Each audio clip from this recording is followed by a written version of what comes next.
Ladies and gentlemen, welcome back. This is the Renegade Wrestling Organization. And you're here live with Mayhem. I am your host, the Angry Viking himself, Pete Wall. Cowboy John in the house. We got a great show for you. We're heading up to League of Nations. We've got quite the show for you. Some hard-hitting matches like our very first match. A fatal four-way tag team matchup for the #1 contendership. Who will be facing Ruthless Inc.'s Fatu Garin and Wolf Tirgaviste? Will it be Max Rampage and Mark Mayhem on the far left? Will it be Slaughterhouse? Will it be the Fallen? Or will it be the Grifters? Oh, that is cool, man. That is cool. I'm glad you're feeling better, and I'm glad your internet is getting finally straightened out. Eliza returns to take on the pillar-to-post champion, Minerva.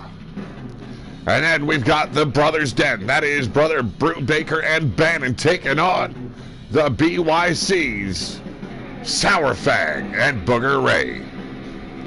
We've also got a triple threat match to see who will be facing the Pack members in Rika and Ilfa.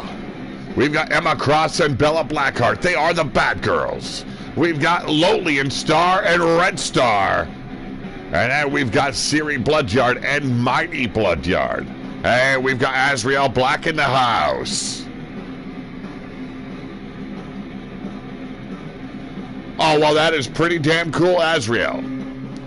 We move on. Kaz Novak returns in singles action this week. He'll be facing the Alpha, Kirov. And then what was to be a tag team matchup turned into a handicap match. The Blood Moon Sisters taking out Emily Doom, and now Meanie Girl having to face these two wolves all on her own, Ilfa and Rika. We've got Dalton Reed returning this week. He'll be facing Ruthless Inc.'s very own Sin. And then a challenge that was put out weeks ago. It will happen tonight. Antoine Bogart is your #1 contender. He'll be facing D-Train at League of Nations. But tonight, he'll be going one-on-one with the BYC's Evil Circus's strongman, Horace Hammerstone. And then, in our main event, our pillar-to-post champion returns. D-Train will be taking on Dylan West. Let's get to it. Yes, indeed. Safe travels to you, Azrael. Hope Nebraska treats you well.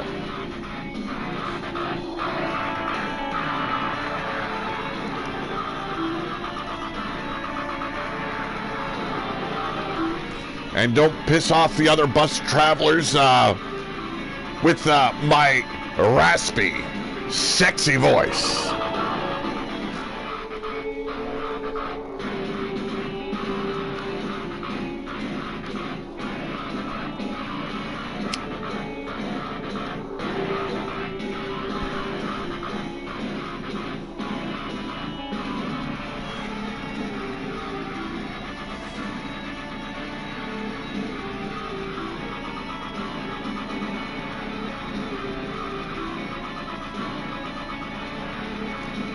I do apologize for my absence. I've been down sick for the last couple of weeks. It's been atrocious. One flu after another hit me hard. But I am back. As you can see here, I'm doing a whole lot better.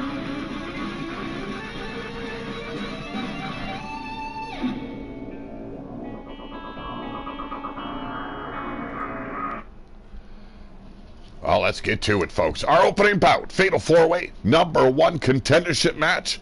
Who's going on to face Ruthless Inc.'s Fatu Garin and Wolf Tirgaviste? This all goes down at League of Nations. This will happen next weekend. We'll be having one last show before then. League of Nations was actually to take place this weekend, but due to, well, the Wasteland treating people like a bunch of schmucks, it did not happen as planned. But ladies and gentlemen, it is Mark Mayhem and Max Rampage. They are Hatebreed.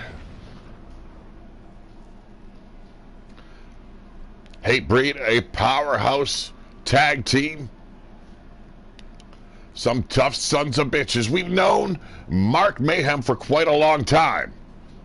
But damn it, he picked a hell of a partner in Max Rampage. There will be no tags in this match. It is every man fighting to stay alive. It is elimination.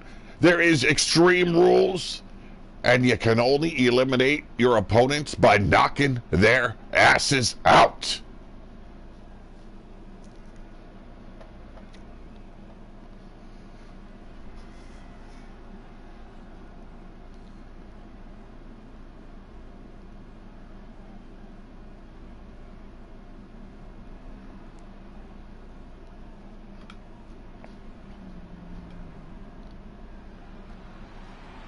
And next, representing the underground, they are Slaughterhouse. That's Reed and Brown making their way down from the underground.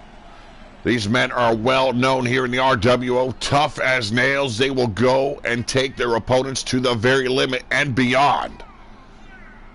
And as you can see, both members missing an eye due to Yeti Bloodyard. Yeti and his tantrums. He will collect every man's eyeball, hold them in a jar on a shelf just to look at them.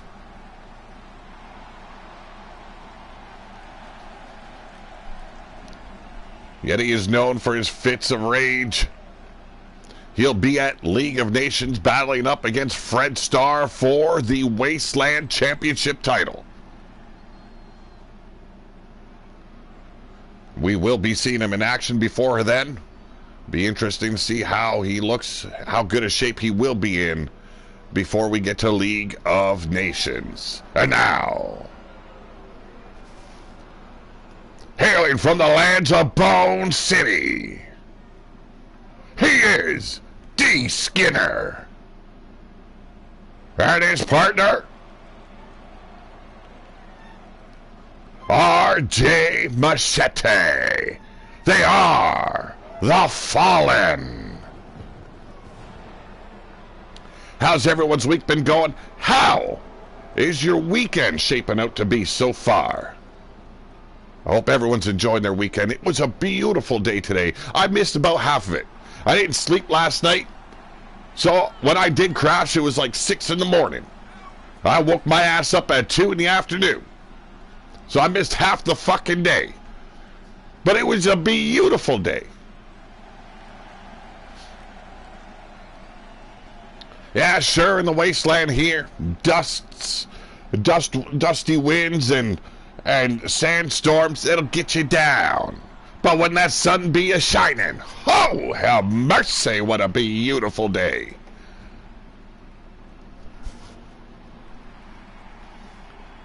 Just as beautiful as this match is going to be, let me tell you. It's going to get ugly before it gets better. Much is the way of the wasteland. Final combatants coming your way right now. Perhaps a favored team. Now, I say favored very loosely here when I'm talking about these gentlemen. Slake and Drex Giddy. They are the Grifters.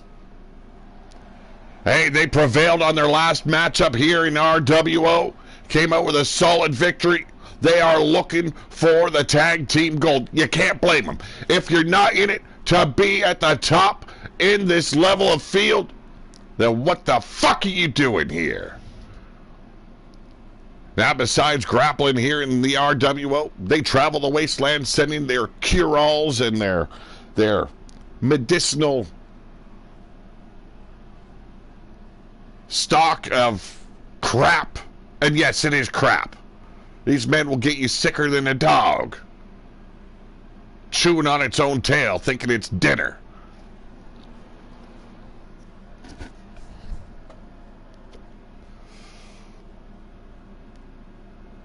Ladies and gentlemen, I've got Slightly Crazy Cat being warmed by the PS4 currently. Hopefully she doesn't go and attack the wires and we'll be all kinds of good.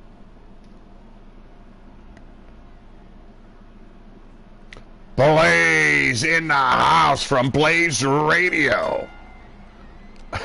Yes, it is, man. Yes, it is. Here we go. Start off quick.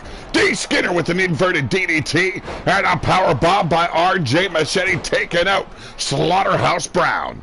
You see Drex with the Irish whip. D. Skinner off the ropes. His attention being diverted by other members in that ring as Max Rampage takes down Slate Giddy, but Drex with an elbow across the esophagus of D. Skinner puts him down the hard way. We've got Ripper Spurring Heel in the house. Well, yeah, with RJ, yes, things already got ugly a long time ago. You can get your Slake Oil t-shirts over on TeePublic. Represent, folks. There is 2 different versions for the Giddies tag team design out there on TeePublic. It's in the description. All you got to do is look, folks.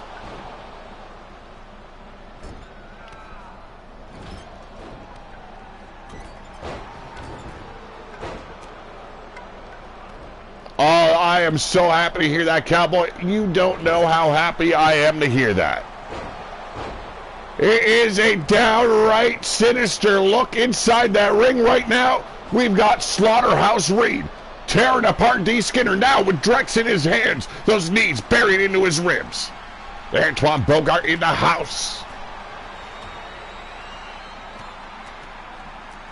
I hear he's a whittler. I don't know about that.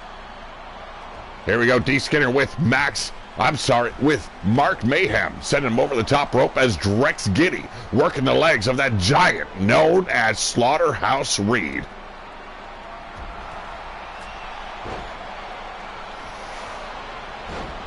Cowboy John be playing Rocket Man as he's taking off. Here we go, off the ropes. Aha, hit him right down low. Drex Giddy be screaming, oh, my pancreas. Went for a roundhouse kick on the outside, did Mark Mayhem, but retaliates, finds that boot in the guts of D. Skinner, only to be thrown into the barricade. We are RJ locking up with Max Rampage. The power undeniable. Big scoop slam.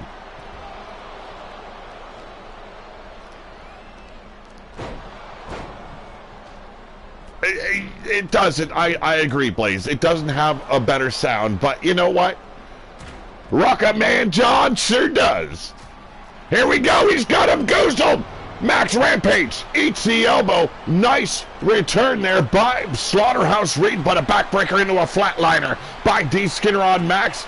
I'm sorry, Mark Mayhem, and we've got our first elimination.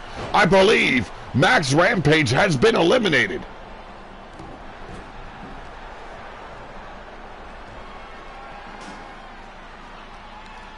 Yes, lightning strikes. If it returns, we'll be rocking it. And I sincerely hope Cowboy John advertises here on Skype. He can use the RWO if he wants to throw down the links every time he goes live. I don't care. I support the people in this community. I know I might not be at all the shows as often as I'd like, but man, I've been busy. I've been busy and I've been sick. There we go. Mayhem there with a crotch grinder of a knee right to the groin. And on the inside has D. Skinner. Choking him out is Slate Giddy. D. Skinner coming back with a flying forearm after breaking that hold. He was trying to just hang him. Bury a man in the sky, and if you don't know what that means, folks, you got a lot of learning to do here in the wasteland. Big boot there by Mark Mayhem. On the inside, we've got RJ Machete going up against Slaughterhouse Brown, taking him out with that clothesline. And now facing off against Reed after he wipes out Slate Giddy. Massive headbutts now.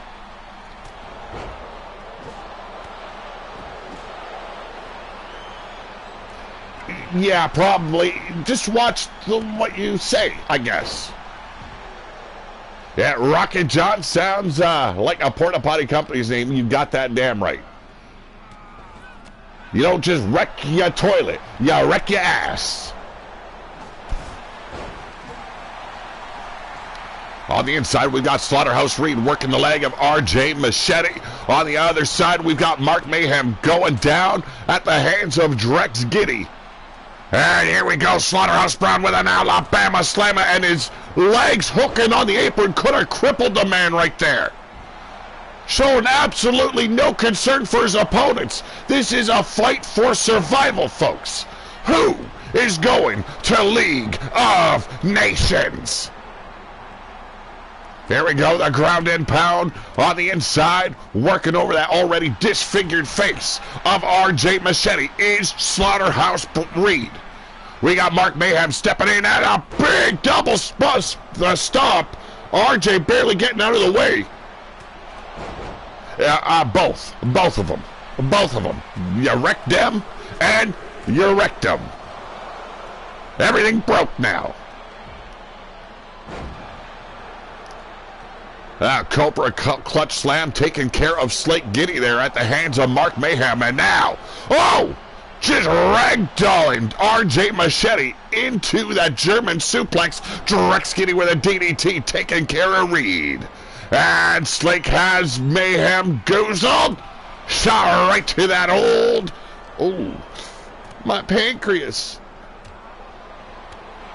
Spinning back kick there by Slate Giddy, but Mayhem getting a little bit of revenge there with that crotch grinder. Or groin grinder, if you want to call it. Here we go, submission in effect. RJ Machete with a sharpshooter, no less. You ain't gonna get a tap out, but you're gonna weaken your opponent to the point that he can't walk. And there's a sleeper on the outside. Drex Giddy in a world of hurt. You know, I'd like to call him Slobberhouse. I really would. You know, I tried and I tried and I tried. I tried to be a good Yeti. I tried. Indoctrinated, some would say, by Yeti Bloodyard. Became the best tag team champion in the wasteland. But there's only so much a man can take. And he's got to turn his back on the people putting him in the meat grinder. And that's what Yeti Bloodyard has done. Fred Starr retiring me. I thank the man. But there are plans. And Yeti Bloodyard will pay. For his first receipt coming in at a League of Nations where Fred Starr will demolish him.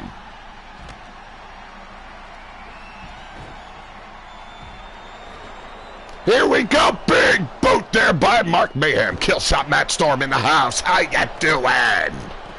Oh, I'm feeling energized, folks. We got Ripper Spring Heel.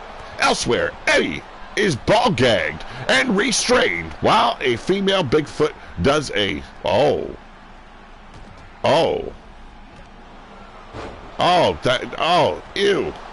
No. Why? Eddie. And there we go. Dick Skinner eliminated by Mark Mayhem. We got Drex Giddy working over Slaughterhouse on the outside along with his tag team partner and brother Slate Giddy, who rolls into the ring to face Mayhem. Mayhem following out the big man known as Slaughterhouse Brown. Oh, Jesus! Super kick taking RJ out. The fallen have fallen.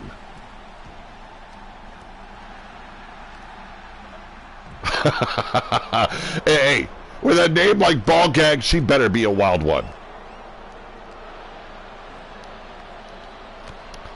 Crotch grinder once again, or groin grinder, I do apologize. Not once but twice by Mark Mayhem.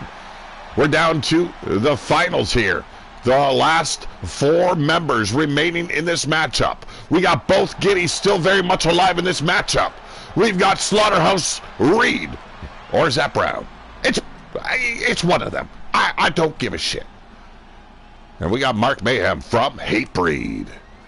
Slake with a running bulldog. Kissing the mat is Mark Mayhem. A big boot takes out Drex Giddy. It is a triple threat. Slake Giddy retrieving the steel steps on the outside, and a spear cutting down Slaughterhouse Reed.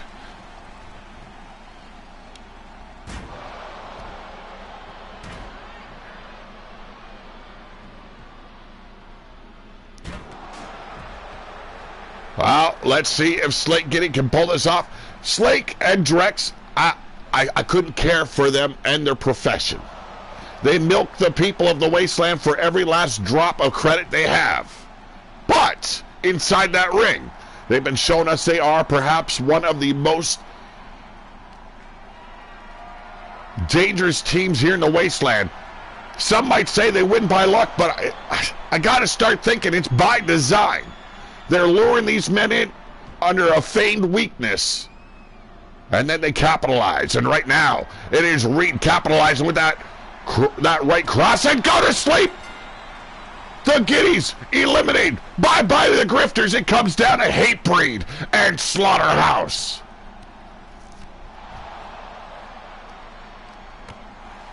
Oh. Milk substitute. Mark Mayhem, one of the toughest mofos you'll come around. Big forearm shots are now pounding on the shoulders of Slaughterhouse Reed. Can Hatebreed prevail? I don't know. Mark Mayhem has taken a hell of a beating in this matchup already. But then so has Slaughterhouse, and there it is! Damn, what a power bomb! Oh, ladies and gentlemen, going on to League of Nations to face Ruthless Inc.'s Fetu Garen and Wolf Tirgaviste. It is Mark Mayhem, Max Rampage. They are Hatebreed. Oh, have mercy. Well, ladies and gentlemen, Eliza returns. She'll be taking on Minerva. Eliza, one of the students in the Steel City Wrestling Federation. A small little wrestling company floating around here in the wasteland. They primarily keep their focus in Steel City, but you'll see them travel here and there throughout the villages as well as the nations of the wasteland. Eliza, one of those students, and she put on a hell of a match last week. Let's see if she can do it again. This time, she's got to face the Pillar 2-Post champion, who will be at League of Nations taking on Zoe Doom. Zoe Doom and Minerva both put their titles on the line, unifying those titles. Let's see who walks away the Pillar 2-Post champion next weekend here on Pillar 2-Post. But someone talking about milk. I had to pitch our new product. Well, you gots to.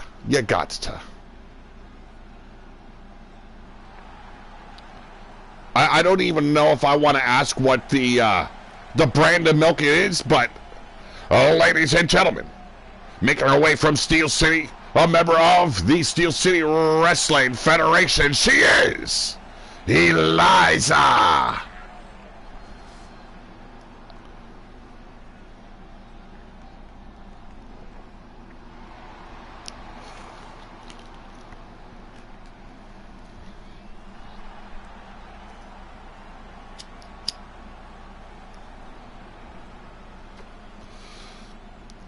Ladies and gentlemen, if I remember correctly, October 15th or October 18th will be the release of the next Korogatu book.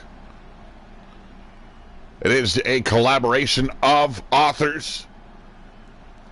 You guys know him as Mark Malero. He is the publisher. He will have his own short story in there. I will be featuring a Bill Haight story within that book.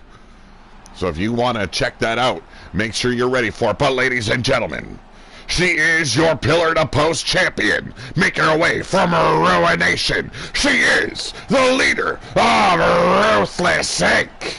I give to you the Centurion, Minerva.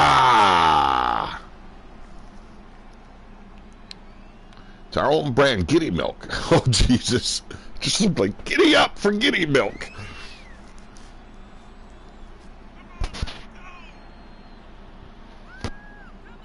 Yeah, no coffee or Silver Bullets milk. No. Perhaps the most decorated champion here in the RWO. She has held, I believe, every single title there is to hold for the women's division.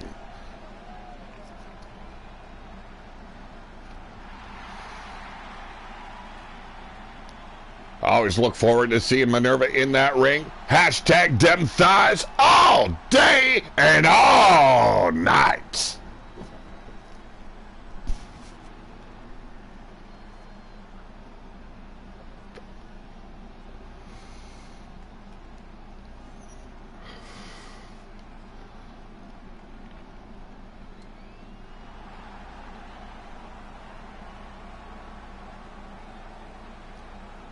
The Baron's brand cleaning products. I don't know if that would clean much.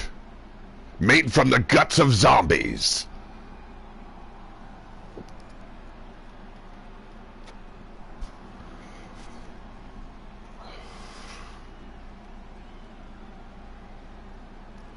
Here we go, Eliza. Prepping herself for this matchup. She's got a hard match ahead of her. But coming in, no fear shown.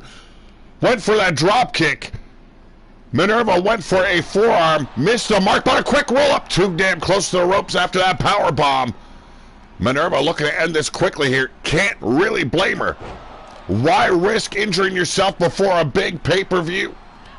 Another drop kick, this time blocked by Minerva. Look at the size comparison between these two women. Inverted suplex. Damn, that's gotta hurt. No fear, folks. No fear at all in Minerva. She will fight anyone who's brave enough to step up to her. And a running power slam. Is it over this quickly? Not in Minerva's case. She got that rope break earlier on, did Eliza. And that just angered Minerva even further. Another running power slam. And Eliza is hurt. Right now, it is just toying with her opponent. Minerva, once angered, once feeling insulted by her opponent, she will take her time. She will break you down limb by limb. Who better to hold the Pillar to Post Championship title? I gotta say, I don't think anyone stands near the level of Minerva. She might be Ruthless Inc., but take nothing away from her. She is the most brutal, most skilled, and most experienced in that ring. That ain't just a man kissing a woman's ass. That is speaking truth. Using the thump of her rump. But Eliza trying to stop her. Oh! Went for that Polish hammer. And paying for it. Eliza swinging wild now. Has Minerva off the rockers and a DDT. Unbelievable. What a comeback by this newcomer, sweeping the leg now. Showing some of that amateur wrestling skill is Eliza on the outside. The countdown at 7. She's got to think about a victory here. It doesn't matter if Minerva is down on the floor. Get your ass in that ring. Get a counter over her. And both women slipping in simultaneously to break the 10 count. The Irish whip by Eliza. A big kitchen sink. We are in the throes of hell.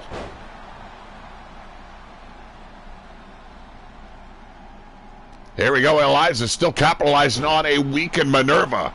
She got dazed on the outside. And that skill she's picked up in the Steel City Wrestling Federation is paying off. Here we go.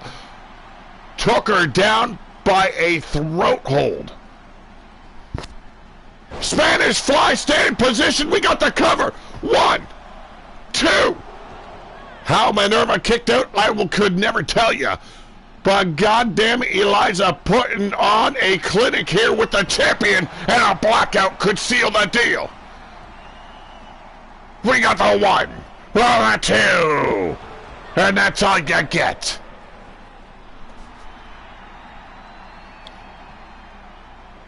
There's that endurance by the Centurion, that ability to absorb pain. Now stretching out the arm of the champion, Eliza doing everything she can to weaken the Centurion. Heading up top, here we go, high risk. Oh, Jesus! What a leg drop, and get pumped up, girl. You got her on the ropes, or at least, on the mat. But you wasted time, and now you're gonna pay. Working the ribs now, here we go, the Irish whip. Minerva back in control, but missed her mark. That does not stop the Centurion in the least, hanging her out to dry. There's the old school hot shot for ya. And now it's time to pay for the trouble you've cost the champion. She ain't gonna make you feel any good. It's gonna hurt. And perhaps you can walk away. Or perhaps you get carried out on a stretcher. Once again, breaking it, that Tartarus rack by Minerva, not sealing the deal here. Eliza able to escape, but paying for it. Her body being put on the line here. The pillar to post champion does not take prisoners. I am quite impressed, though, with Eliza, her willingness to stand against the pillar to post champion. Not too many women fare well when they stand toe-to-toe with Minerva. Here we go, off the ropes. Ducked under it. Hard attack, clothesline.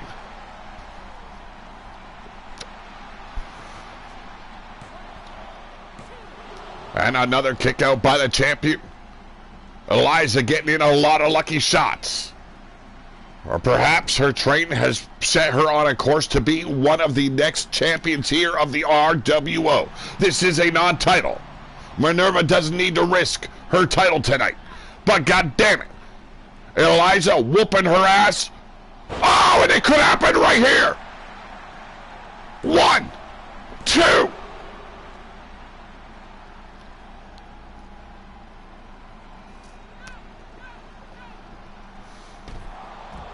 Spear taking down Minerva.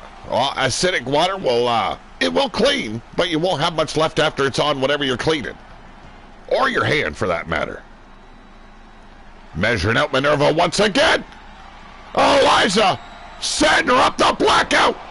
This cannot be happening just a week out of League of Nations, and she rolls her shoulder in the nick of time. Eliza can't believe it.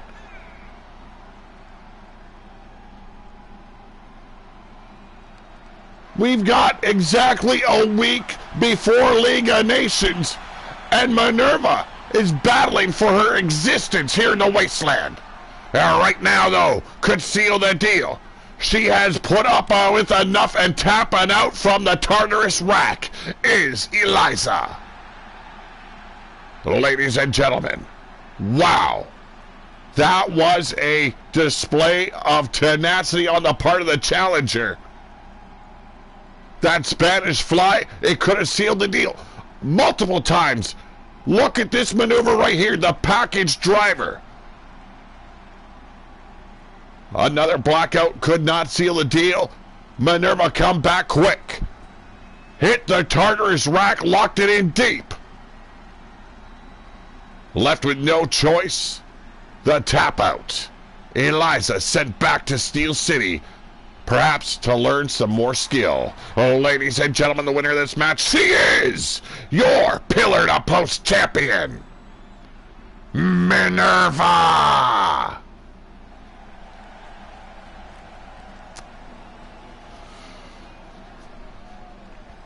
I want to thank those that pop in from time to time, those that are watching the show in its entirety.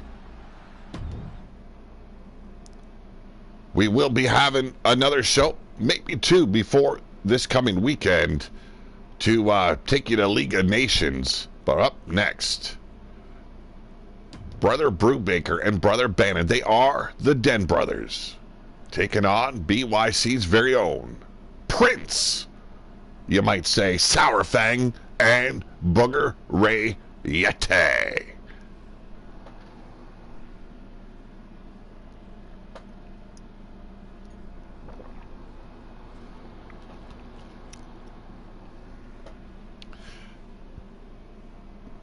Eddie Victor will be on our next episode featured, and I'm hoping he leaves his guitar home, and I'm desperately hoping that nobody allows him to have a microphone in his hands. My eardrums have finally recovered from the last concert, if you can call it that.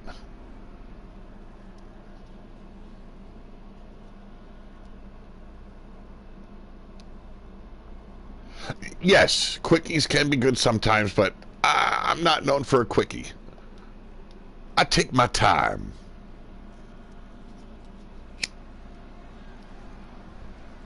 Oh, but I'm late for work. Don't care, baby. You're getting it all. Ladies and gentlemen, they hail from the Packlands. They are known as Brothers Bannon and Brubaker. They are the Den Brothers.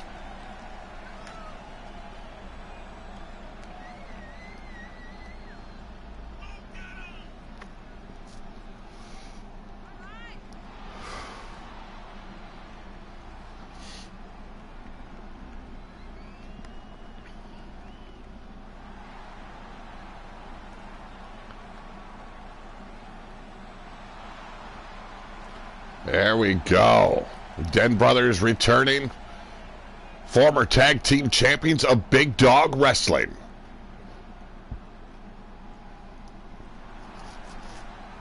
But here we go.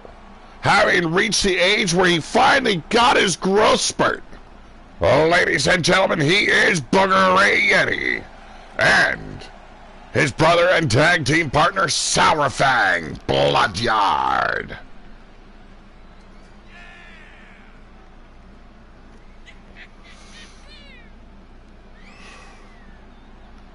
Two very dangerous individuals right here.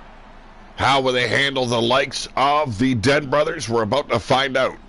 Well, weight is not an issue. We've had to strengthen the ring a little bit. Okay, no, I'm not gonna lie, a lot. You've got over 700 pounds just in the BYC. And then you have about 650 pounds of the Den Brothers. It's time to knuckle up. There you go. No tags necessary here. As Brother Bannon with a sidewalk slam takes care of Big Booger Ray Yeti. Bannon here running in hot. I'm sorry, that is Booger Ray bent over, but wow, coming back fierce. Hooking up Brother Brubaker. The bear hug trying to snap the back. The ground and pound by Sourfang as Brubaker clobbers the brain pan. There's the bell clap to finally break the hold. Bannon locking horns there with Sourfang. A massive backbreaker stretching out the Prince of the BYC.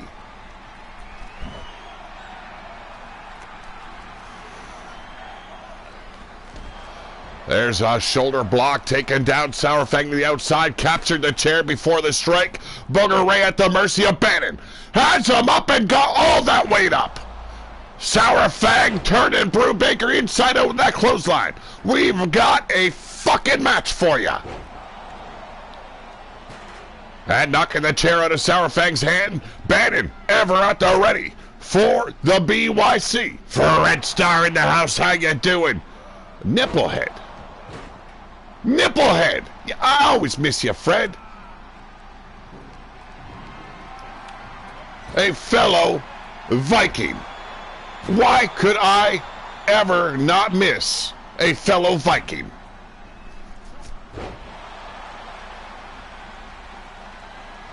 Here we go on the outside. Booger Ray elevating Bandit up.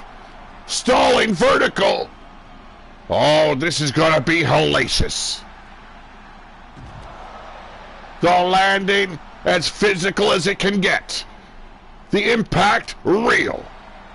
And Brew Baker measuring out and wasted time. Ate the boot of Sour Fang. Was unable to take the big man off his feet, though, did Sour Fang. But on the outside, Bannon finally get the upper hand on Booger Ray.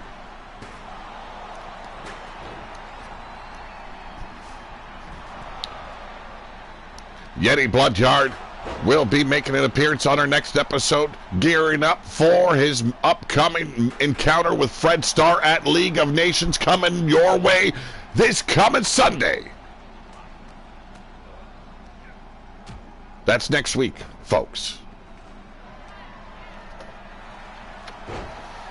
All these mouth breathers out there watching, calling me nipplehead, shut the fuck up!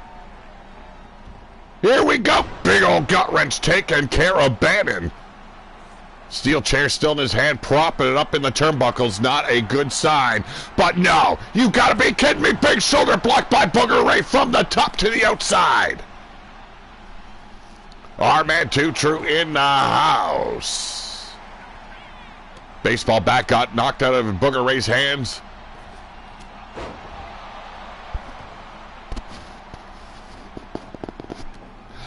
But I hold no grudge about being retired. It was an acceptance of mine going into that matchup. I have no qualms against a fellow Viking. Now, I would have had issues if it would have been a certain Yeti causing my retirement.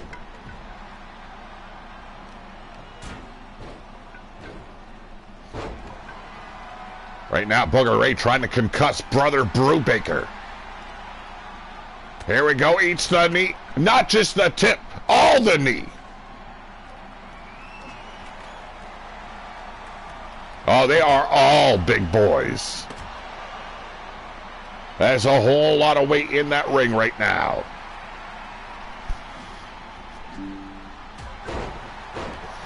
Surprising drop kick there by brother Brubaker, dead center of the ring. But a massive clothesline, STO style, by Booger Ray Yeti. Has brother Brubaker down and out on the outside. Bannon has Sour Fang up. And everything that goes up comes crashing down. Waistlock control there by Brubaker. Wow. Spinning like a top. And that looked a little bit... yeah, that looked a little bit unconventional by brother Brubaker. But a cravat suplex heaving Booger Ray over his shoulders.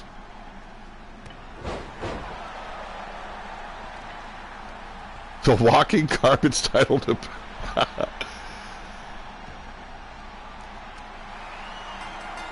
And what happened? We got an elimination. Brubaker's been eliminated, and BYC conquer the Dead Brothers.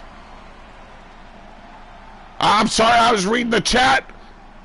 I see meat, big beauty men smacking meat. Look at that maneuver there by Booger Ray. The big top pop and then the punt. After dumpster juice, ladies and gentlemen, the winners of this match, Booger Ray and Sour Fang Bloodyard.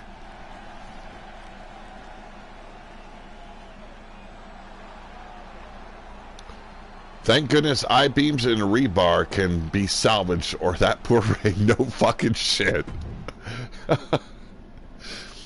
Well, ladies and gentlemen, triple threat to crown our #1 contenders. Which one of these three teams will be going on to League of Nations? We've got the Bad Girls, we've got the Burning Stars, and we've got BYC's Dysfunctional Suicide Club. I don't ask any questions, R-Man. How it stays erect is not my issue. My issues is how I stay erect. And that's all that I worry about.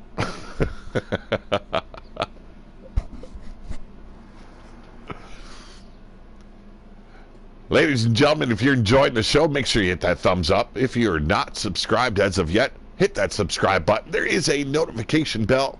If you ring my bell, let me tell you, you'll be saying, have mercy, by the time I'm done with you. #1 contendership match for the Wasteland Tag Team titles. The current champions, Rika and Ilfa of the Pack, taking on the namesake of the former Tag Team champions of the Pack, the Blood Moon Sisters.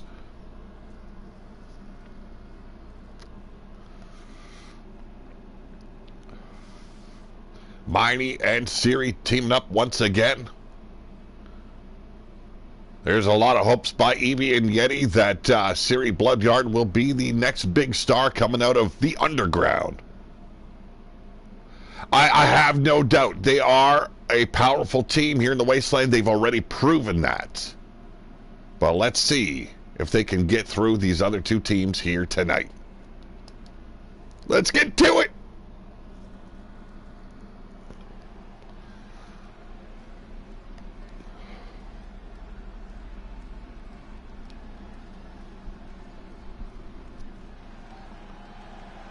Ladies and gentlemen,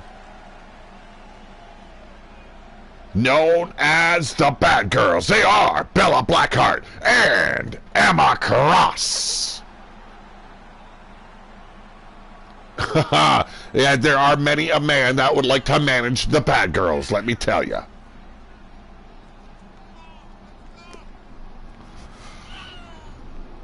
Holly Hanover and Valena were to be a part of this matchup, but due to an injury, Holly Hanover during a sparring match suffered, will no longer be representing the tag team division, at least for the foreseeable future.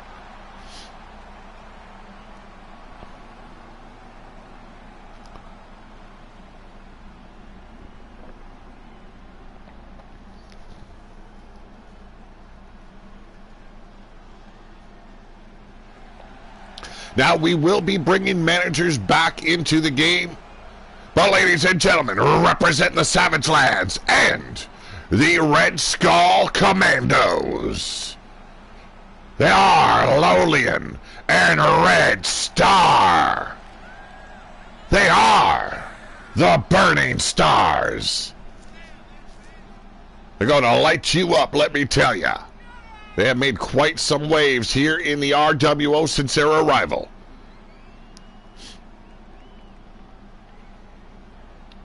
Lolian Star dropping Siri Bloodyard as a tag team partner.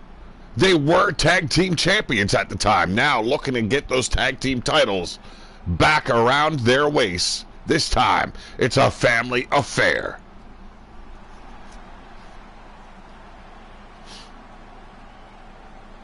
The blood feud between the Stars and the Bloodyards heating up. Yeti and Fred Star will collide at the pay-per-view. And just for Tree Fitty, you can be a part of League of Nations.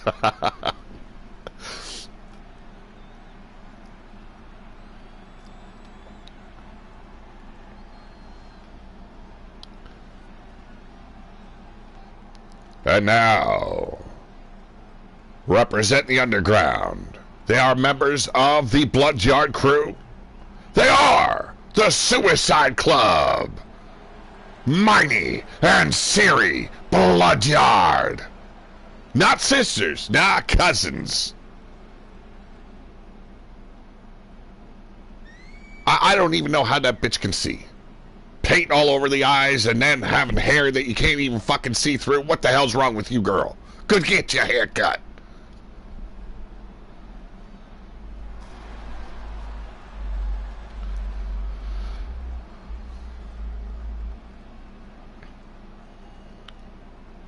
Told Griffith Davian is looking at another shot against Gearoff. His last encounter with the Alpha did not look too good for Griffith Davian.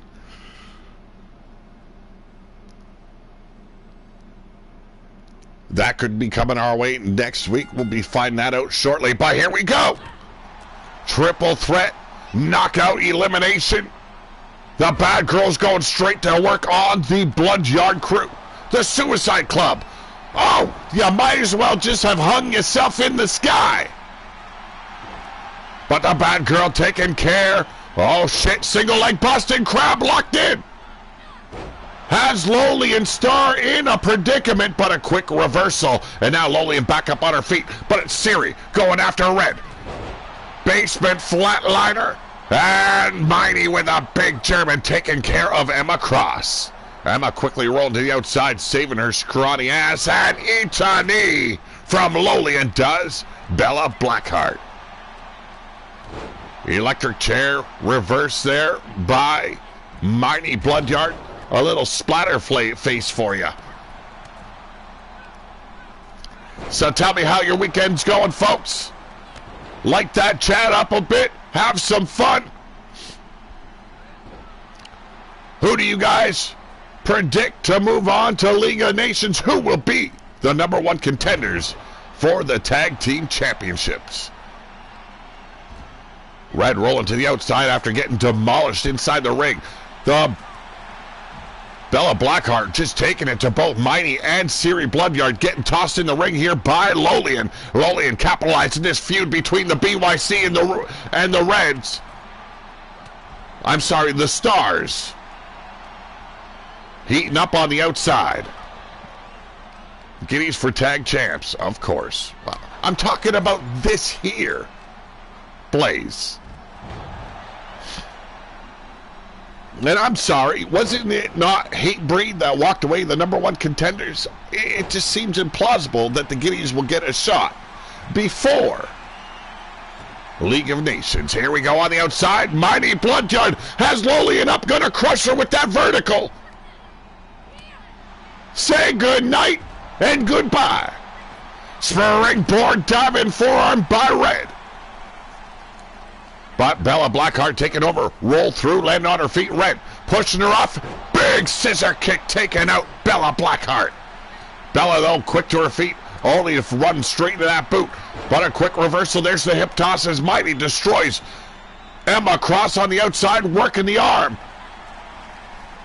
They cheated. The Guineas would never cheat like that. We have our own ways. They won cheap. Wow. I don't know. Mayhem and Rampage look pretty tough. Basement drop kick there by Emma Cross, taking care of Mighty. Siri Bloodyard going toe-to-toe with Lolian Star. Fred's got a lot at stake in this match, let me tell you. He would love to see his daughters going on to face the tag team champions. And now it's Bella Blackheart going up against Lolian Star. Did not expect it, and a running in shot of the boot. Almost took the face paint right off her face. We've got Gorgons.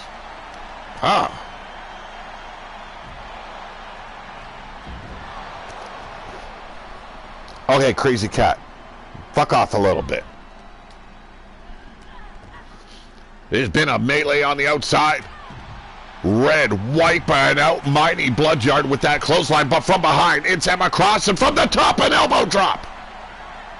Lolian Star suffering at the hands of former tag team champions. Bella coming in hot. Big boot in the corner, and a German suplex. Holding on, the ripcord. Wiped out Siri. And a flatliner by Mighty taking out Emma Cross. Looking to help out her sister, but on the inside, damn, what a DDT-style maneuver. Lolian Star trying to decapitate Bella Blackheart. And we got our man True just like, hey, no, stay alive, I want to manage you. Flatliner there by Lolian Star on the outside. We've got a hell of a situation for Red. We have an elimination by the looks of it. I missed it. But Emma Cross seems to have been eliminated. And now trying to snap the back, the neck of Lolian Star is Siri Bloodyard. A tap out ain't gonna get you nowhere. But Lolian doing the smart thing, go to the outside, but Mighty ready for it. Not going to give her a chance. Wow, changed her direction quick. Jump down to meet Red Star and get booted right in the face. Say good night. But a side Russian by Bella. Looking to take her out. Here we go. What a submission. Mighty as well. I didn't see. I think that's Lolian on the outside. Yes, Lolian taking care of Mighty Bloodyard.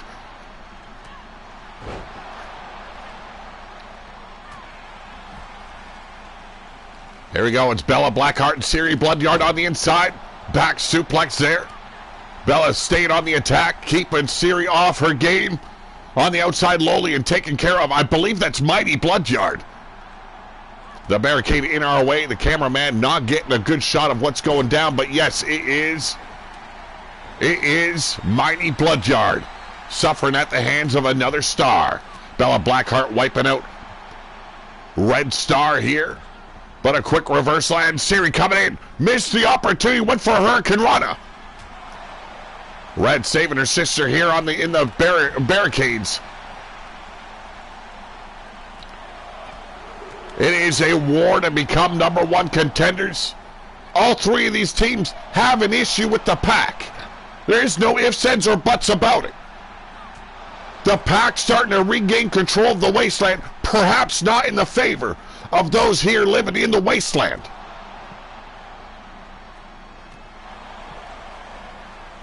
At one time, the Pack, the fiercest, the toughest nation here in the wasteland, that ended up going to ruination later on. The Underground also prevailing and holding a fucking death clutch on the wasteland. That has rectified its course as of late, as titles have started to slip away from the Bloodyards as well as Ruination. But this dark entity I've been hearing whispers about in the Warrior Nation, I want to get some news eventually from that. But the challenge already put down by Mordecai to face Sin at League of Nations. I'm also waiting to hear the acceptance of that challenge by Sin. Two brothers turn into bitter enemies here as you see these two family members going at each other. Red Star having no love for any Bloodyard.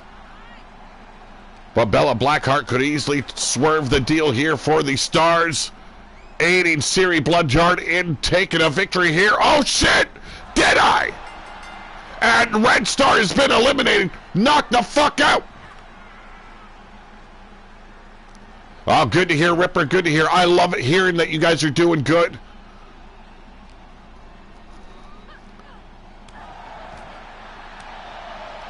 Gives me a bit of joy when I hear some positivity from the chat that they are doing well in life. Hell, gearing up for Halloween. I don't take part in all the decorations, but I do love Halloween. Who doesn't? You can let your freaky side out and not be ashamed of it. I just happen to let my freaky side out every time I go to YouTube.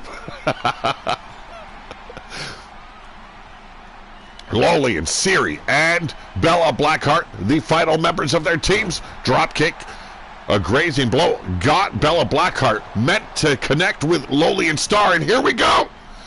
Crossing the leg, oh, and the Stars have been eliminated.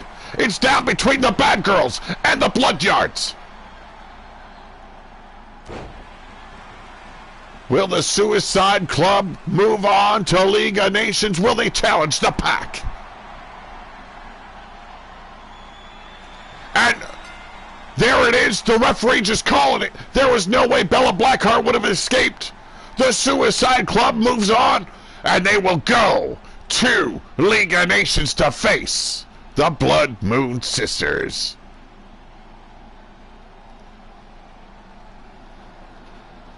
A hell of a battle between these three teams. These six women left nothing in the locker room. They brought everything they had to this ring. Ladies and gentlemen, they are your #1 contenders, Mighty and Siri Bloodyard.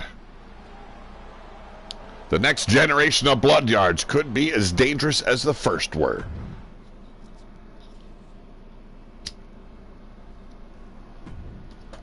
Speaking of the Pack, though, With every pack, there's always an alpha. And tonight, Giroff steps in the ring. Have mercy on Kaz Novak for what's coming his way. This is the man that Griffith Davian, the Immortal, desperately wants to decapitate, end his very life. I don't know if it's possible. The last outing between Griffith Davian and Giroff did not end in the favor of Griffith Davian. The Immortal looked a bit weak.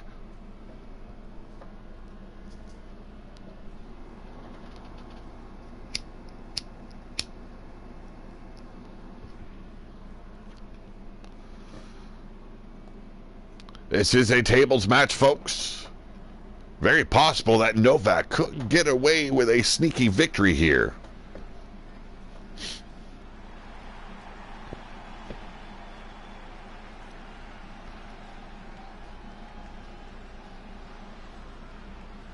Another student of the Steel City Wrestling Federation making his way here. I'm told we've got independent companies from every nation starting to build up here in the wasteland. But ladies and gentlemen, he hails from Steel City. He is Kaz Novak.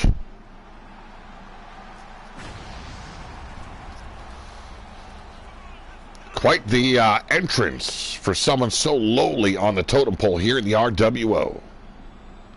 He is on loan from Steel City. I don't mind making a smaller company look a little bit good, utilizing some pyrotechnics. It's the least I can do for these little guys. Hell, in a tag team last week, Kaz Novak and his partner put on a hell of a show. Came up a bit short. Let's see how he does in singles.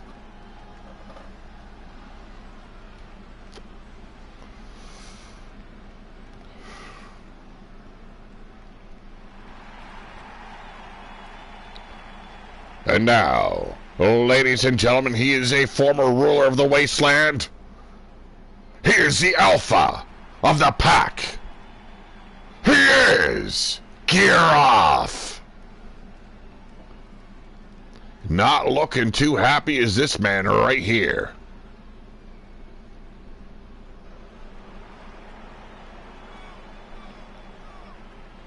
He is back on the rise after suffering a long losing streak here in the RWO. And boy, this man has looked fantastic in his latest matchups here in the RWO.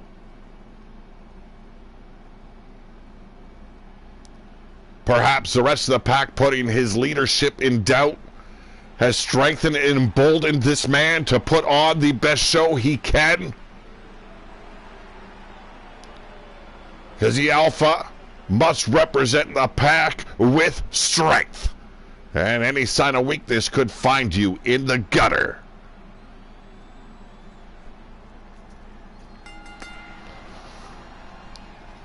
Here we go, collar and elbow starting this matchup. And starting off hard is Kaz Novak. Kaz having almost a head of height on Giroff here. Giroff, I believe, only standing at 6 feet tall. Novak, though, starting off. Here we go. Springboard. Damn, what a backbreaker. Utilizing the ropes to gain a little bit more of an impact on that maneuver. Smart tactic here by Kaz Novak. But a nice block there by Giroff, but still does not pay off. A scoop slam by Novak. The alpha is struggling. Look at, oh, Jesus. Burying the knee right in the pectoral region of Giroff. I haven't seen this kid struggle since, well, his losing streak. Lumbar check there by Giroff, turning things around and going straight to the outside for the table. Perhaps want to end this quick. Show strength quickly. Less doubt as to who or how weak you are.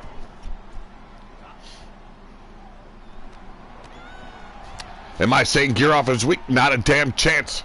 I would never say that about the alpha. I will tell you, he's an asshole. Perhaps a bigger cunt than his father. No, that's not possible. Omar Wolf was the greatest cunt here in the wasteland. But Kaz Novak really schooling gear off here in this matchup. Now they're, wow, utilizing the ropes once again. That impact working the back of gear off, slowing down the Alpha. That is the mindset of Kaz Novak. And again, stopped him in his tracks, but this time gear off was ready. Overhand shot caught him right between the eyes. Is it over? No. Reversed it, turned it into a rib breaker. Devastating clothesline there by Giroff, finally getting into the swing of things, shedding that ring rust, I guess.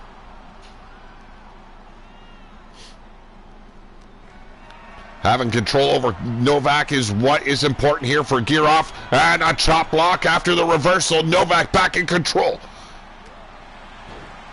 What is going on? I might actually have to give this kid a contract.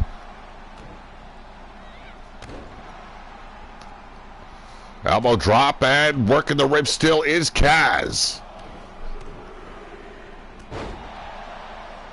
Kid is surprising me a little bit. I didn't expect him to have this much offense against the likes of the Alpha. Double super kick there, dropping Giroff, who rolls aside from the elbow drop.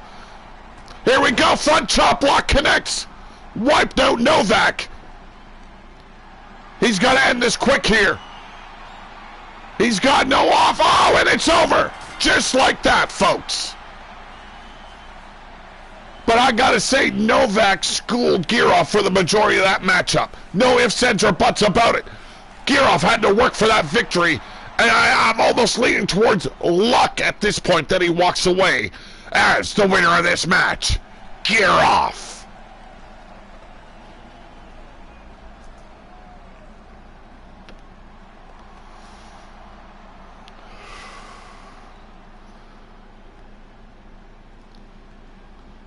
I don't know. That was not a dominating matchup for this man. He definitely looked like he lost a step here. We all have been seeing the reactions of Rika when it comes to the power of Giroff as of late. She is concerned he is not a leadership material, but she does follow the Alpha. Right now, speaking of Rika, she'll be teaming up with her sister, Ilfa, in a handicap match. Yes, Emily Doom injured. I'm not sure of all the news when it comes to that, but suspicions lie that the pack members, Ilfa and Rika, are at hand and are suspected of doing the deed to take care of Emily Doom here. They're looking to take out a meanie girl single-handedly. Well, not single-handedly. You know what I mean.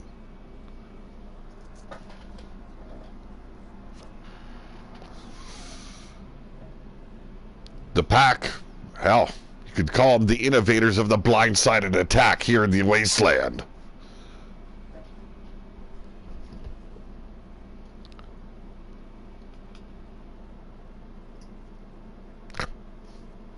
You calm down, JoJo.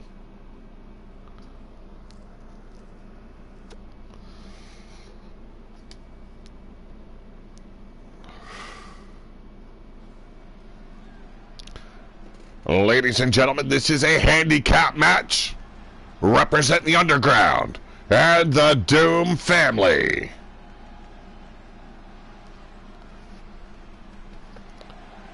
She is Meanie Girl.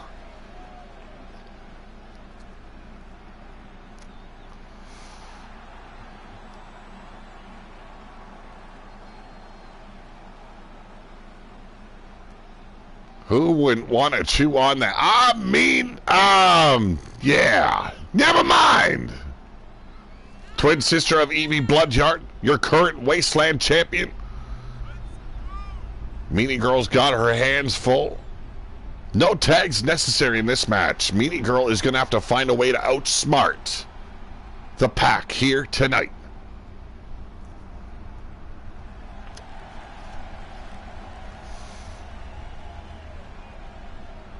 After the festivities and the big show that RWO is putting on for League of Nations, there will be a meeting of the nations.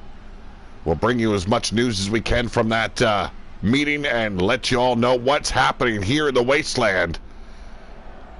But right now, oh, ladies and gentlemen, you can hear the boos raining down on these women. They represent the pack. They are your tag team champions, Rika and Ilfa, the Blood Moon Sisters.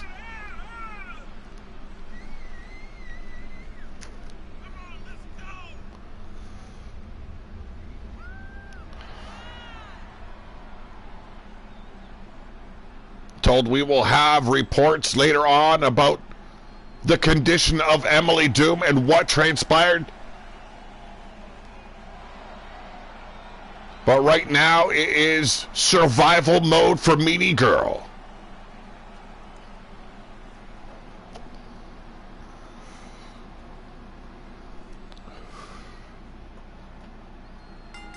Rika and Ilfa always at the ready, and I've got to say the turnaround on this team has been awesome to witness.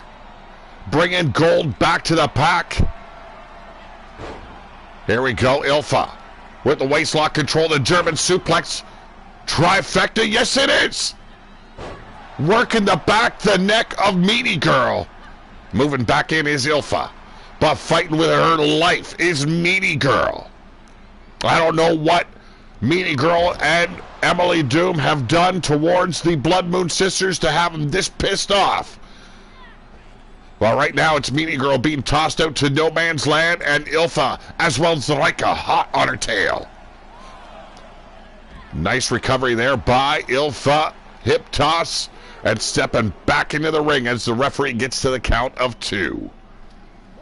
Here we go. Back out is Ilfa. German suplex by Meanie Girl. Surprise attack. And now has Rika staggered with those short arm clothesline combination. Ducks under and a ripcord. Oh, single leg drop kick. Talking smack in the face of Rika. I don't know if it's wise. You don't piss off the bitch of the wasteland. Irish whip now, Meanie off the ropes as Ilfa comes in with a power slam. This is showing their innovation of violence. Here are the Blood Moon Sisters measuring her out. Oh, crash and burn. Playing possum was Meanie Girl. And you can see that pissed off the baddest bitch here in the wasteland. But a pop-up and Ilfa comes crashing down pancaked. Rika quickly taking back control. But Meanie Girl turning things around in the corner. Spear in the corner, but ragdoll now. Overhand strikes. Another, no. What a belly-to-back suplex to cover. 1. And only a 1 before Meanie Girl kicks out. Excuse me while I hydrate myself. Snapmare into a single leg drop kick, and Rika back on the attack as well.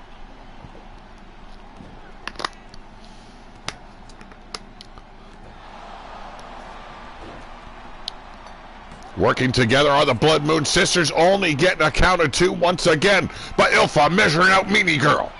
Oh, and a kick to the brain pan. Meanie Girl doing the smart thing, rolling the fuck out of the ring. But Rika from the top. Oh, geez, Ilfa as well. Sidestep the drop kick. If that would have connected, I believe it would have been a tandem assault on the outside. Well, that single leg suplex, my God, the show off, the showmanship, and Meanie Girl, notwithstanding, she's got fight. Ilfa taken down with that kick across the esophagus. And now feigning to kick dirt at her. Open up the doors for Ilfa to gain control. Scoop slam on the apron, trying to snap the back of Meanie Girl. They're not only looking to take out her daughter Emily, but take out the mother as well. Meanie Girl's got to fight to survive. Rika now tossed into the barricade. The Blood Moon Sisters continuously breaking the count, making the referee continuously restart it. And draping the legs of Rika over the steel steps, but Rika recovering. Ilfa tossed back in, but now Rika eyeing her up. Here we go. Papa and Titty with those knee strikes, folks.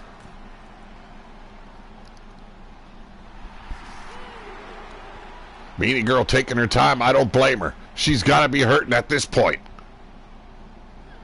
There's only one mode in this type of situation. That is survival mode. Here we go. Reversal here by Meanie Girl. Rika suffering an overhand shot to the brain pan. Sent over the top, but from behind, it's Ilfa. The 2-on-1 situation not working out, but a back body drop over the top. Both Blood Moon Sisters tossed over the top.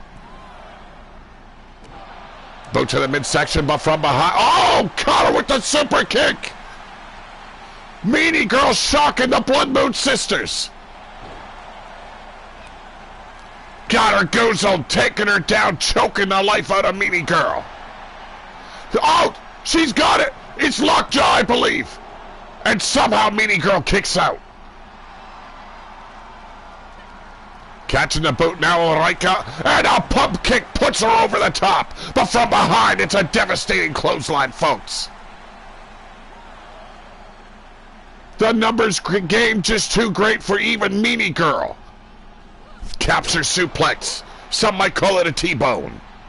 But once again, it's Meanie Girl rolling to the outside. Ilfa and Rika once again from the top. Oh, Jesus! Ilfa waiting, and a drop kick. What a combination. The demise of Meanie Girl is at hand, and the Blood Moon Sisters content. Rika says nah, no count out going down here. Ilfa though, the one bringing Meanie Girl to her feet, sending her back into the ring. Meanie Girl at this point is nothing more than a chew toy.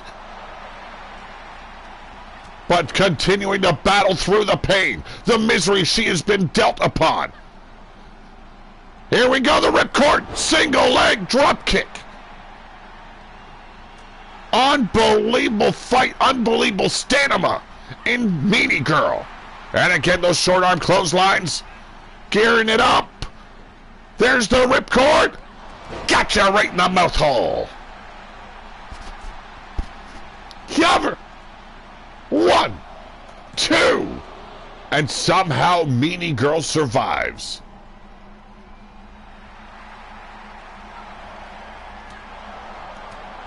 Has been a hell of a match Meanie Girl has been putting on for us, those in attendance, those watching at home. It's amazing how much brutality she has suffered through. Ilfa, though, taking control as Meanie Girl gets back through the ropes. Meanie Girl ready for it. Rika, turn her back. Allowing Ilfa to recover, but still. There's the inverted DDT. And Meanie Girl once again rolling to the arena floor. And, oh, the splash connects! What in the world is Rika thinking? Oh! Just cripple her! Just end her misery! Nobody should have to suffer this kind of ordeal. And at this point, you can see the Blood Moon Sisters, they're just playing with her like a chew toy. There is no reason to go to this extent to end someone's career. And there it is. The God Slayer locked in deep. No choice. The tap out. To save her career, Meanie Girl tapping out the winners of this match. Ilfa, Rika, the Blood Moon Sisters. It was a despicable act on the part of the Blood Moon Sisters to begin with. There was no time, there was no other Blood Yards or Doom members in the building to aid her in her matchup. Despicable, folks.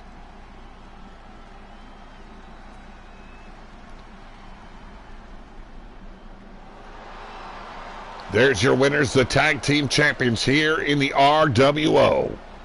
Ilfa Raika.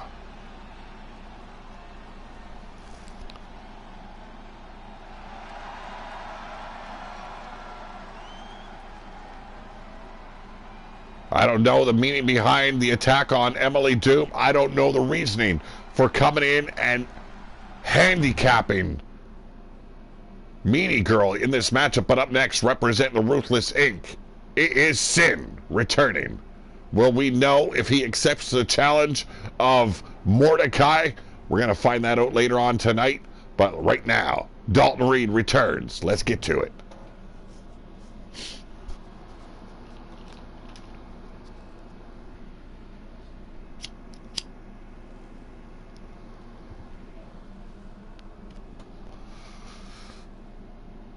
Hope everyone that has tuned in has enjoyed the show.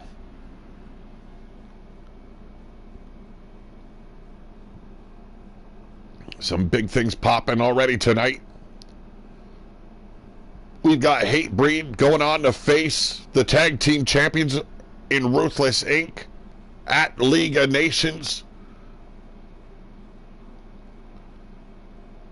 We've got the Suicide Club going on to meet the tag team champions, well, we've seen it earlier, the Blood Moon Sisters.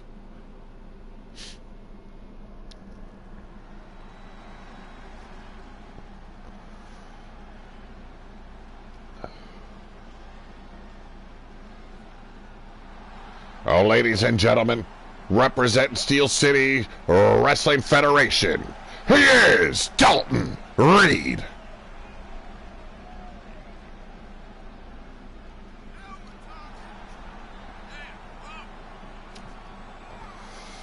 We know the underground exists. Controlling the underground is none other than Yeti Blood Yard, another independent company here in the RWO. What a show they had last night. Yes, I tuned in. Yes, I am supposedly being married off to some fat wreck of a woman known as Ditch Pig Penny. Or Peggy. I don't know what her name is. I've never met her in my life, and I stay far away from the likes of underground women. Well, you know how beastly they can appear.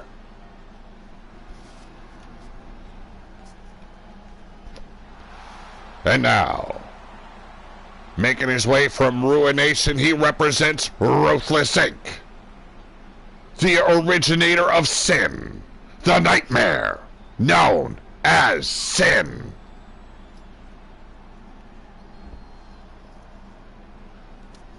Now, I don't know if he's the originator of sin, but he likes to claim he is. And hey, a man that size, who's gonna argue with him? I have managed this man in the past. I have tagged with this man in the past. He is a beast in that ring. He has no conscience. I have seen this man hang his victims from the rafters on an inverted cross back in the Indies. He is danger personified.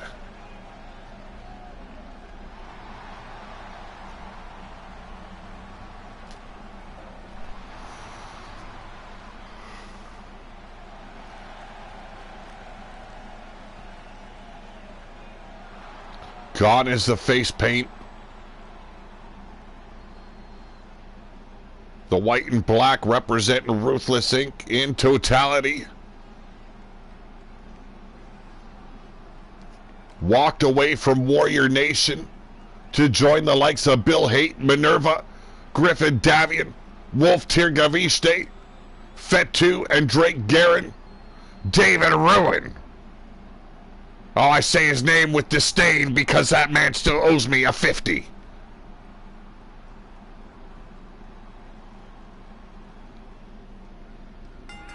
Here we go. Oh, coming in hot, but ducking under that clothesline. Armbar takedown by Dalton Reed. Might be giving up a lot of size and power to the likes of Sin, but damn, that speed paid off. Coming in hot, though, working the belly. And now single leg takedown. Shooting the cover quick. This is, wow. Dalton Reed showing some balls in this matchup. Fist drop there by Reed. No, not of Slaughterhouse. He could pass off as one of the Moondogs. Baseball bat in his hands and... wow! Was ready for it with Sin and now beating down this man. But Dalton Reed recovering and that DDT puts the big man down.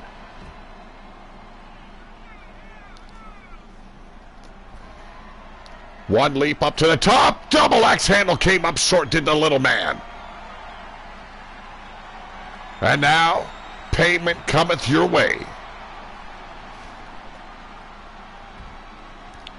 Working those legs, Indian Deathlock style by Sin.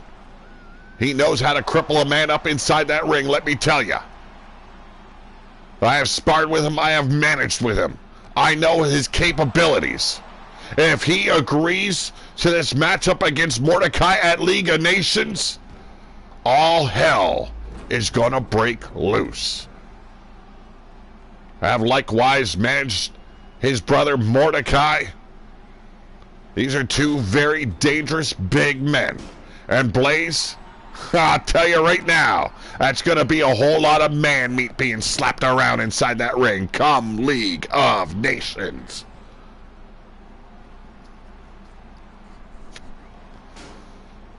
Went to utilize the steel steps, but Dalton Reed recovered. Here we go. Inverted DDT, putting the big man down.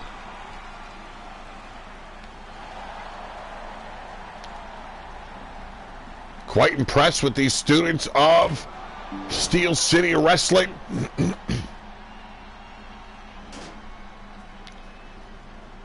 Really taking the fight to these veterans of the RWO.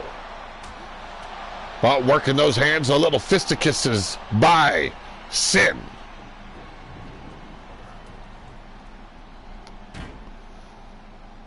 I don't know why he changed his mind there, but picked those steps back up, and I don't imagine to believe what this man thinks, okay?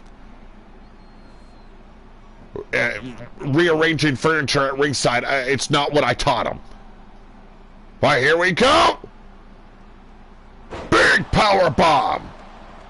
And Sin back to the outside. Dalton Reed likewise recovering quickly. Racing in against his opponent. And eats it. Busted wide open by Sin. This is where it gets bad for his opponents. Sin will continue to pummel, to beat you down, to break you bit by bit. You have got to be at the top of your game facing the likes of this man. And again, driving the steel steps into the face of Dalton Reed. The kid is going to remember this match for the rest of his pathetic life. The ladder being propped up by Sin now. This is going to get ugly. We got Jesse Jackhammer in the house. How's it going, Jesse? Dalton dropping those elbows across the trapezius muscle and a big pump kick to the chest. Barely moves Sin. Trying to block the overhand shot, but the hands keep on coming. And, oh, Death Valley driver. Good to hear, Jesse. I love hearing it. I want all those out there feeling good. Elbow drop from the standing position by Dalton Reed here on the arena floor. Face breaker there, slowing down Dalton Reed once again. Back into the barricade. Sin on a roll now, trying to crush the kid's spirit. And a big boot right to the temple. Making his way underneath that ladder. I don't know what his mind is telling him to do, but those steel steps seem important to the likes of Sin.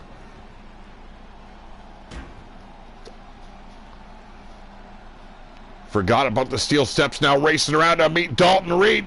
Putting on the brakes, blocks the clothesline. Oh, this fight's going up the ramp. This is not good for Dalton Reed. I am told Dalton Reed has about a year of experience in the wrestling business. And a year is just not enough to build the skills to face the likes of a man known as Sin.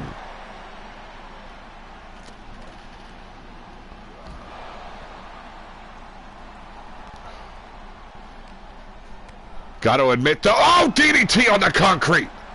That is how you slow down a big man. Concuss the motherfucker so he can't wrestle.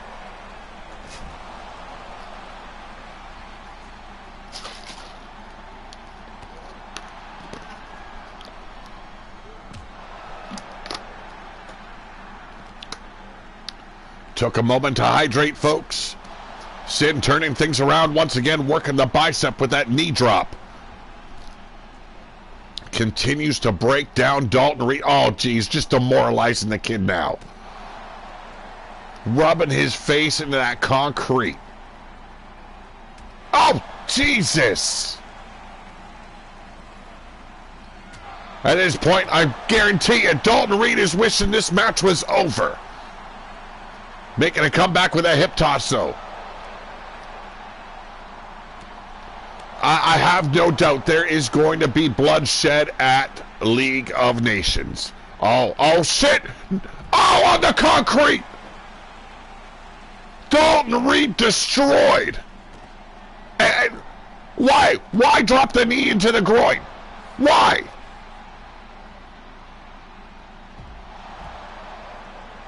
It's not even adding insult to injury. You are crippling a man. God forbid he doesn't have a woman outside of wrestling. He ain't gonna be working those parts no more. The beatdown just continues. And finally, Dalton Reed getting the advantage. Working fast, that arm drag, smashing the shoulder of Sin on the floor, sending him into that ring post. But is it enough to keep the likes of Sin down? Dalton Reed right now doing the smart thing, keeping his distance from the big man. But distance only lasts as long as the man stays away from you. Here we go. Samoan drop. It's got to be over. 1, 2. Dalton, you sick son of a bitch. Haven't you suffered enough?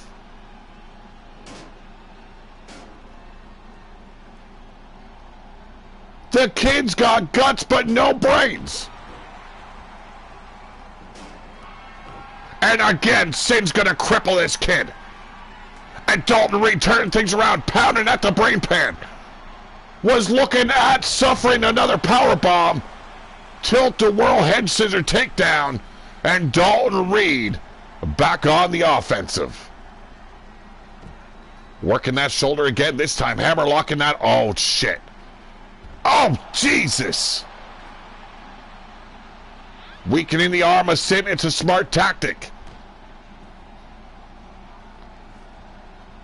From snapping that arm to bashing it into the barricade, Dalton Reed trying to outsmart Sin here, but I gotta wonder if it was a mistake getting up for that pinfall, because here we go. Sleeper hold locked in, and the kid's tapping out. Had enough of playing around, did Sin. Hoping to get words from this man tonight. Has he accepted Mordecai's challenge? Look at that Samoan drop right there, but in the end, this was the clincher. Rear naked choke And a tappity tap tap later, ladies and gentlemen, standing tall, he is Sin.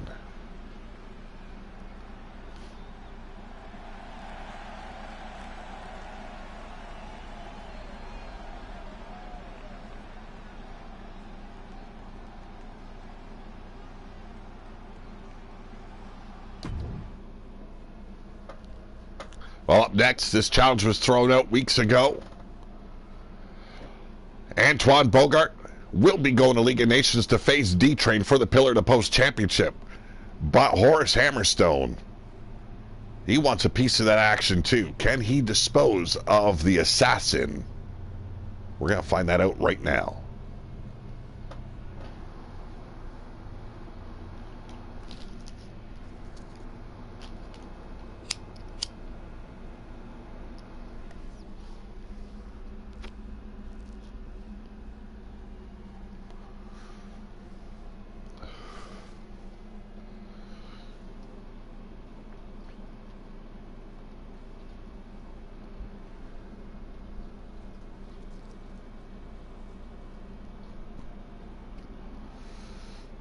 We will see the Pillar to Post champion in D-Train in action in our main event. This is a tables match, however. Let's get to it.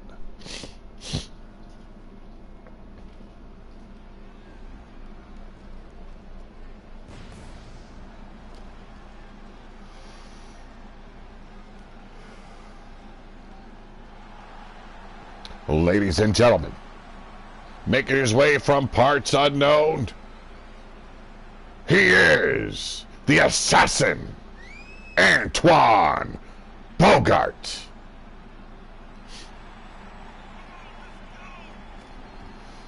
I say parts unknown, but we all know he's from purgatory.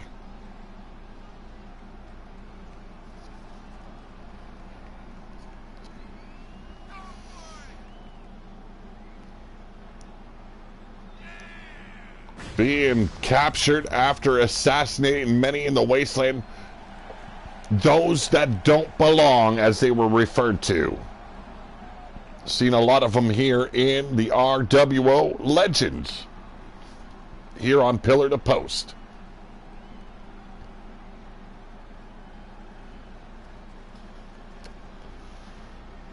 And yes, we are investigating that contraption on his arm. Many suspect it has given him an advantage to his matchups.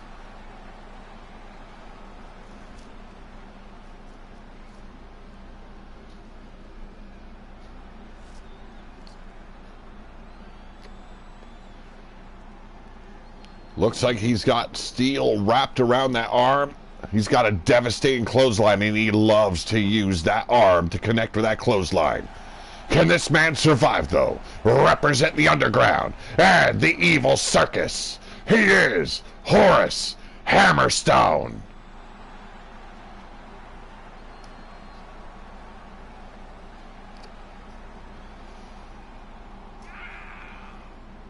Known as the Mangler. He is one of the BYC's honor guards, as they like to call them. Likes to, well, I shouldn't say likes, but is one of the men that guards the family of the Blood Yards to keep them safe here in the wasteland. Has no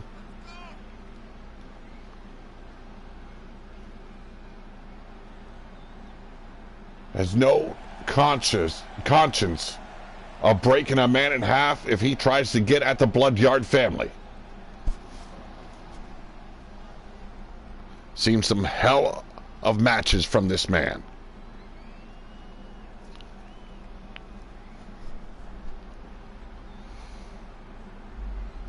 I believe it was Antoine that threw the challenge down to the strong man. Let's see how he fares now that they're face to face, toe to toe. And right now, it is Hammerstone demolishing the assassin. Kicking the big man off, though. Antoine back up on his feet, a boot to the brain pan, but misses the stomp. Hammerstone showing off his power, but there's the resilience. Elbows flying, breaking the hold. The Irish whip now by Bogart. Big elbow driving down the strong man.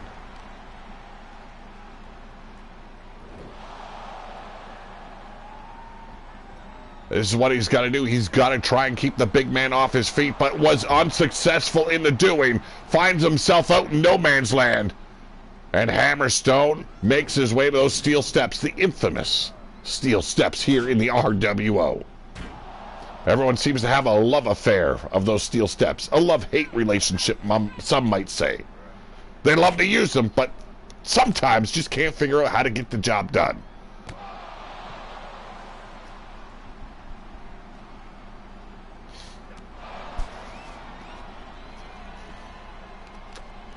Right now it's Bogart capitalizing on the big man, keeping him grounded here in no man's land. The table in his hand, and drives it right into the face of Horace. One thing the assassin needs to be careful of: Hor's hammer. And a devastating clothesline. No table for you. Big boots to the pectoral region of Antoine Bogart. A devastating short arm puts him down. Back inside the ring we go. Horace not inclined to go after a table as of yet. Wants to make sure he gets a good fight in, not just for the crowd, but for himself. Wants to make sure Antoine realizes what's involved with being part of the honor guard of the BYC and of being a strong man within the evil circus. Two meaty men with wood. Ooh, that sounds like porn right there for you. Blade's got to be fucking happier than picking shit right now.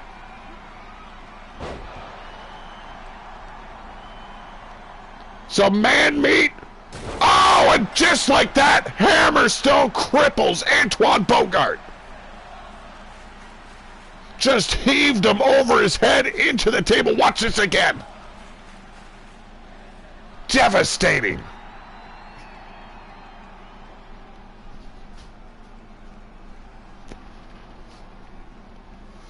That was an unbelievable feat of power by Horace Hammerstone, your winner of this match. Undeniable when it comes to strength.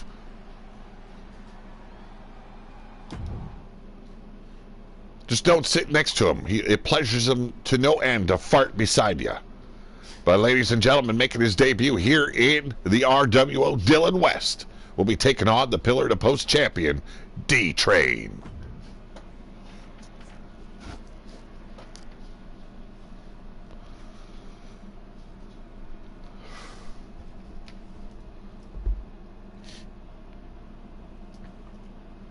Yes, Jojo. One more match. And that mean you're going to go for a walk.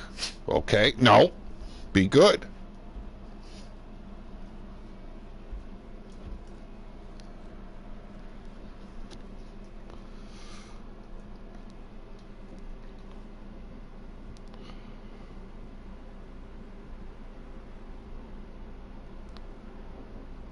Dylan West, a member of the Boneyard Wrestling Club.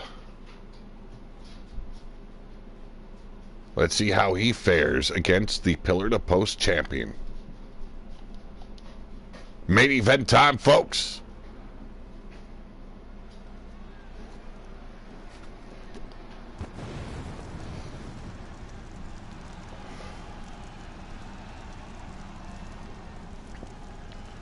Says part of his education came from the likes of the McCoy family.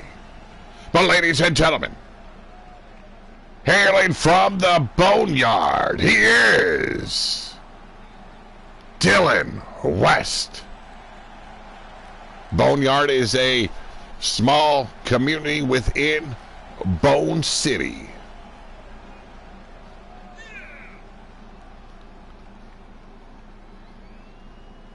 I've been getting reports that there is a new leader within Steel City itself. We'll be giving you news later on about that.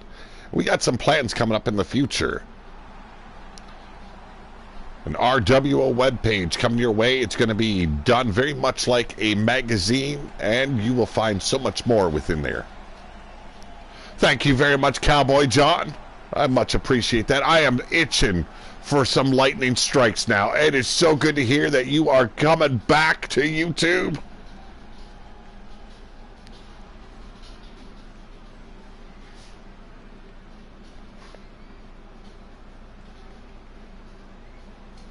Dylan West, I believe, under 6 feet tall. And he's got to take on a big ball of sexy. Representing Ruination and Ruthless Inc. Here's your Pillar to Post champion, D-Train.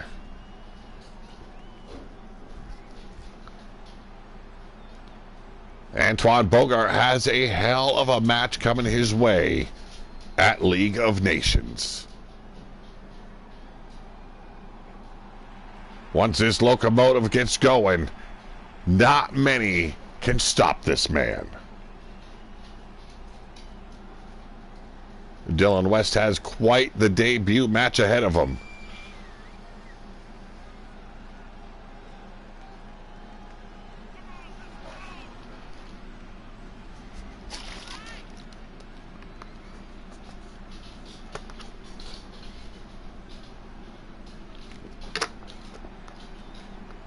Some believe D-Train has no respect for the Pillar to Post title. Antoine Bogart would like to be the man to take that title away from him.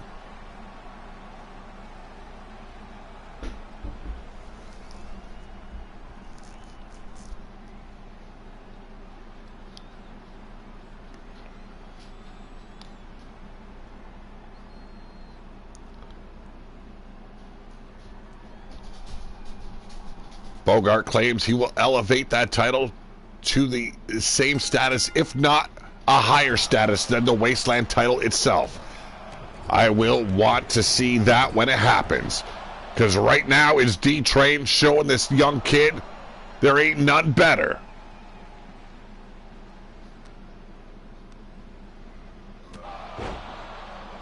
Hey, that's not a problem, man. I want to see whatever you're throwing down, cowboy. Be it GTA, be it whatever you're playing in. What the hell? A frog splash from D-Train? You gotta be kidding me. That is the biggest frog splash I've ever seen. What games are you into now currently, cowboy? Let us know in the chat. Right now, Dylan West not faring so well against the Pillar to Post champion.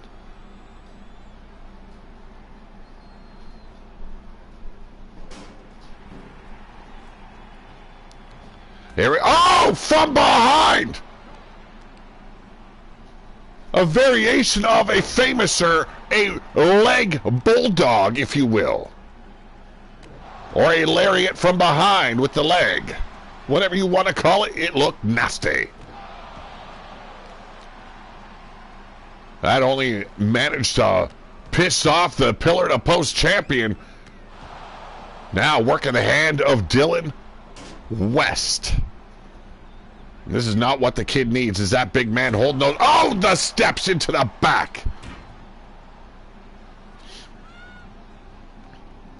Measured him out and stopped short to threaten the kid. Big mistake. Dylan West burying the shoulder and through the ropes with a flatliner. A nice little kip up there by the kid, but misses the lariat. D-Train getting back in control and damn, missed his opportunity there. Went for a low shot to the abdomen. The kid running straight into him managed to break up that punch that was being thrown.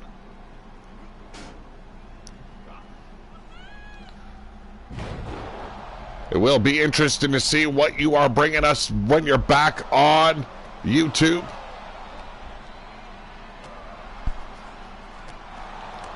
Here we go, knife edge chops and going to town and a DDT to end the combination. Dylan West bringing the fight. And now the steel steps in the hand of this newcomer. Here we go. Champion not liking the looks of those steps, but hesitated and now paying for it. Dylan West throwing hands now with the champion. Here we go. Flat out DDT, the cover. 1, 2. Wishful dreams there by Dylan West.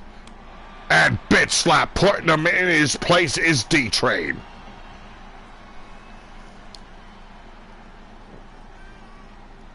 I don't know why he's letting the kid recover. It paid off, but that could have been one of the biggest mistakes of the champion's life. You don't let your opponent recover. You put him down and you keep him down.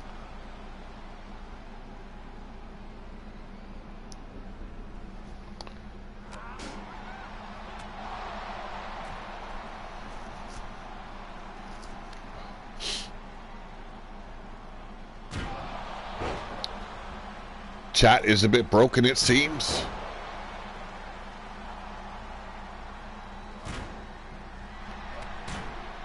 And being broken, speaking of being broken, here we go, off the rails! A quick cover, Dylan West at the mercy of D-Train. And the kid isn't smart enough to stay down, you gotta be kidding me. This only allows a further decimation of this new kid. He's going to realize real quick if he's got what it takes to be a part of the RWO.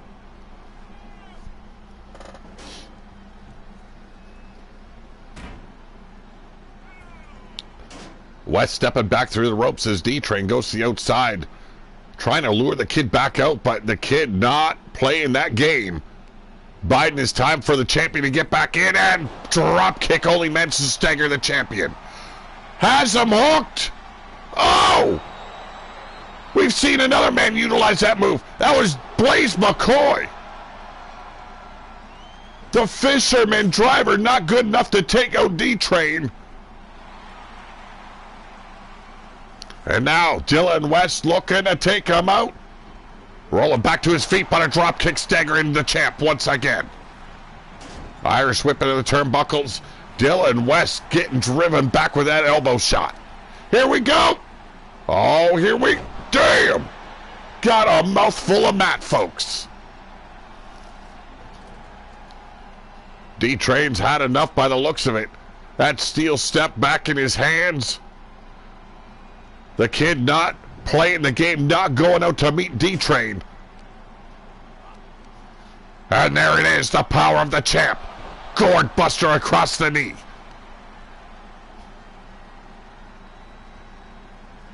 Final match of the night, and D-Train looking to cripple this kid. Look at the blood dripping down this kid's face. There was a comment earlier that League of Nations was going to be a bloodbath, but we got a bloodbath here and now. Oh, jeez. Looking to drive the spike home. Those lacerations being opened up even more. D-Train says he's going to end the kid's misery, and it has been ended.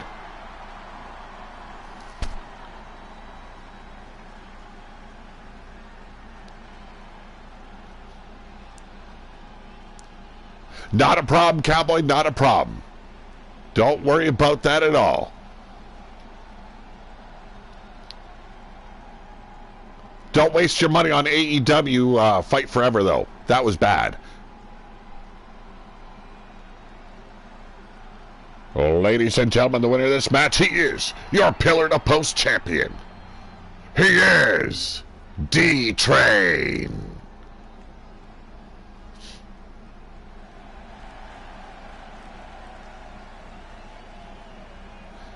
Well, ladies and gentlemen, I want to thank you all for joining me tonight. We will be having news in the Skype chat on what is breaking loose here in the RWO. But for now, have a great night. Have a better tomorrow. We will be back next week. Hopefully Monday or Tuesday. And then Sunday, gear up for League of Nations. But for now, I'm out of here, folks. Have a good one.